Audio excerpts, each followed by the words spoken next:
Sveiki, mėly televizijos žiūrovai, pakeliui Žalgirio Rūbinė. Mes sutikome Žalgirio krepšinio trenerio asistentą Davidauską. Pakalbinsime jį. Trenerį? Jo, blečinis, jo. Šitą, kaip vertinate vakarykštį Žalgirio žaidimą? Galiu pasakyti, vyrai tikrai aktyviai kojasi. Matėsi grinai, kad ir Jankūnas tikrai perspektyvą šiokią tokį yra padaręs po vasaros, po to pasaulio. Taip, o pavyzdžiui, matote, buvo trečiam kėliny tokia lyg ir mažytė dobelė, kai varžovai ėmė tolti ir jau atrodė rungtynės pakryps nekokią linkme. Kaip jums tada, ar buvo kristelis galimybės, kad štai va vyrai išeis, sužais ir... Matote, čia dabar vertinti tą ar tą išeis ar neišeis, čia kažkas buvo vis tiek neaišku, galiu pasakyti. Bet, kaip sakoma, mes įmetėm šiandien dienos rungtynėse 1 taškų daugiau ir viską tai pasako.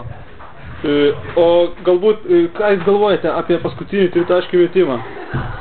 Tai buvo... Galbūt reikėjo susitelkti gynyboje. Ne, tai buvo metimas tikrai paruoštas. Ja, tai vaikai lenda į kadrą.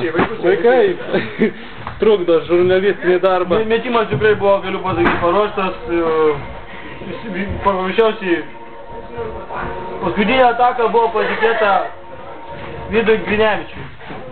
Bet įmetė tai ne mes. Bet tai nesvarbu, svarbu laimėti. O ką manote apie kitas rungtynes? Štai matome žalgiriečiai, praeina. Labą dieną, su pergalė. Žalgiriečiai kopė sėkmingai į viršų. Taigi, linkiu sėkmės. Dar paimkit interviu. Ne, skubam. Ta prasme.